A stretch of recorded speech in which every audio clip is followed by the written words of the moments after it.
Dylan and Campbell leaned on family, friends, and a nonprofit organization, Gigi's Playhouse, that emphasizes programming and education about Down syndrome. The team hasn't been able to practice since March because of the pandemic, but they are still there for each other. Do you know what your child wants to be when they grow up? From a firefighter to a doctor, to a chef, to a veterinarian, to an artist, and more. This museum has it all. There are 19 different interactive learning exhibits that help the children explore and play.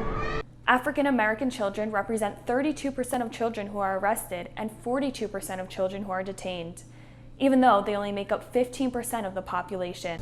Hello and welcome to Florida Focus. I'm Payton Kirol. Calls to crisis centers skyrocketed this year.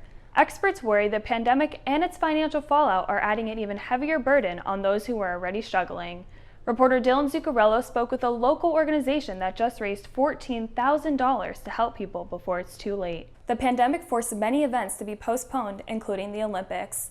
But athletes are still using this time to train. Reporter Payton Kirol tells us what a local athlete is doing with his time so he'll be ready when it's safe to get back to work. Just 5 days until the elections, there's still uncertainty about where Florida will swing. Reporter Carla Ibanez explains how Trump's response to Hurricane Maria could affect whether he wins Florida. Tenant unions are now scrambling to get the word out about what people can do if they can't pay their rent. A local psychologist says the pandemic has led to record levels of people seeking virtual therapy. Dr. Nick Joyce found that treating his patients online actually improved their sessions. President-elect Joe Biden is expected to make sweeping changes to immigration policies. He just added Obama's top immigration advisor to his transition team, and that could make a big impact on Florida. A Florida organization has played a large part in congressional campaigns like Rashida Tlaib's.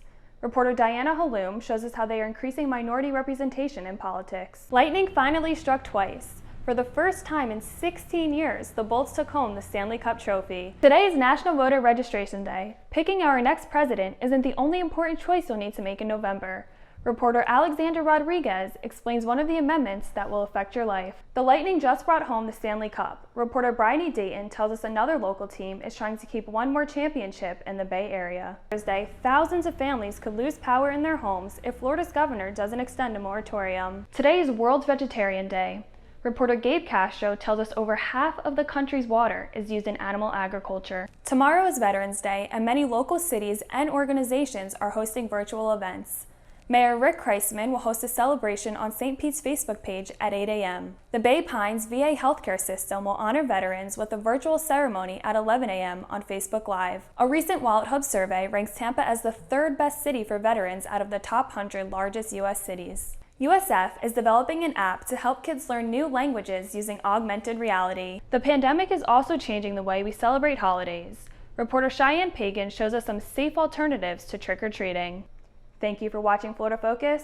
Have a great evening. You know, I've seen some friendships bond because of this group, because we all have that one thing in common. The Pink Dragon Ladies are a female cancer survivor dragon boat team. We practice here at Rick's on the river, so we paddle up and down the Hillsborough River on a normal year 3 times a week. The team hasn't been able to practice since March because of the pandemic, but they are still there to support one another.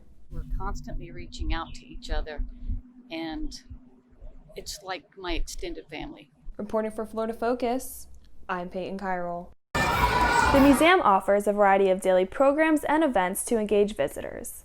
All programs are included with general admission or museum memberships. The exhibits are built to allow creativity and innovation. It gives parents and kids an opportunity to interact and play together, and there isn't much of that. There are 19 different exhibits that give children a way to explore the world around them. Many kids have a special part of the museum that they love. My favorite part about being here is doing the dance floor, the Lego place, climbing. I like the art on that end, playing thingy. And I like all the little businesses. Once a month, the museum hosts a program called Sunshine Sundays. Sunshine Sunday is one of our amazing programs specifically designed for children with special needs. We lower the lights, we lower the sounds in the exhibits, and there are a lot fewer guests here.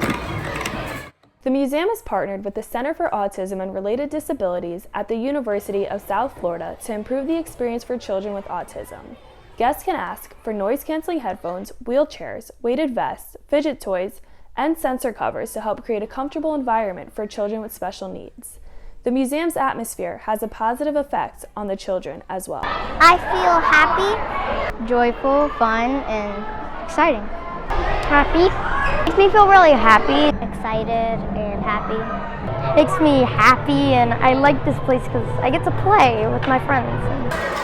The staff at Glazer Children's Museum pride themselves in creating a bright future fueled by imagination. Reporting for Florida Focus, I'm Payton Kirol. October is Down Syndrome Awareness Month. I'm Payton Kirol. A local organization offers an inclusive community for people with Down syndrome. I went to Gigi's Playhouse where parents find support every step of the way.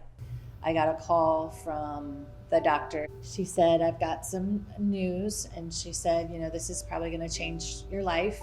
Anita Dillon is a mother of 3 girls with her first boy on the way.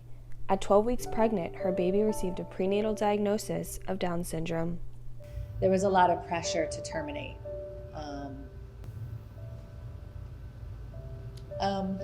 That's not an option for me. Sheila Campbell received similar news at 18 weeks pregnant. Her daughter Meadow is now 3 months old. It's not just a piece of paper that you wad up and throw away. It's a life. Dillon and Campbell leaned on family, friends, and Gigi's Playhouse, a nonprofit organization that emphasizes programming and education about Down syndrome. A lot of time there's a lot of negative connotations to the diagnosis. And here we celebrate the diagnosis. We celebrate the uniqueness of these kids. Nikki Rawlings is a parent volunteer at the Playhouse and mother to a 7-year-old daughter, Elle, who has Down syndrome. These kids, they touch so many people, and they make such a difference in ways that I, as a parent, never expected. That's what Gigi's is here for, is to make sure that your child has the best of all opportunities to thrive in life. Since I contacted Gigi's Playhouse, I started to get the empowerment to be like, okay, this is going to be okay. Everything's going to be okay. My daughter is 7 years old. I look forward to that day when she has the opportunity to prove everybody wrong. And to highlight the arrival of a new family member. Best moment of my life, I think, was to see my older daughter, who's 2, to meet her sister. I'm excited to watch them grow together. I can't wait to hold my son. I can't wait to see his face. I can't wait to change people's thoughts and their expectations of children with this diagnosis.